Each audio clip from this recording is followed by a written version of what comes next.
Hi guys! For today's video nagbuto na ang ako ng mga piso. So, naging sisiyo na yung aking itlog guys. Yung hindi na lang yung itlog ng aking banaba. Gago! So, by the way guys, yung 9 eggs niya, 8 lang yung napisa. So, ayan. 2, 4, 6. Yun ang isa. 8 ito. So, marami siyang white na sisiw. So, ito, medyo ano to siya, gutom kasi sobrang gaan ng aking inahin. So, kailangan bumabawi talaga siya sa pagkain.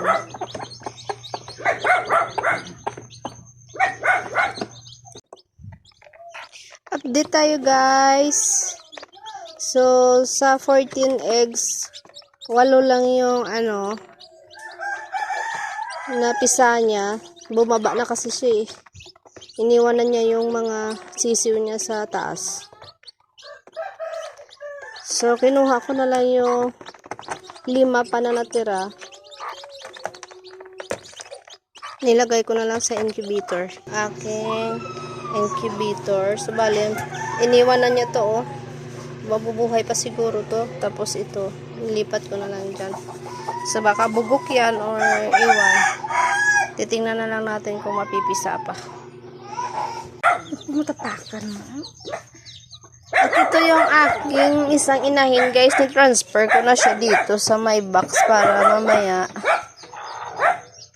takpan ko na lang pag mamayang gabi takpan ko na lang para sa mga predator ng mga sisiw. Alam mo naman pag bago yung sisiw, mabango yan sila sa mga predator nila at pati na rin sa aso namin kasi yung aso namin kumakain talaga ng mga sisiw. Ayan, 8 yan sila guys. Ayan. Look guys, diba? Nagbunga yung aking sacrifice ng ilang buwan.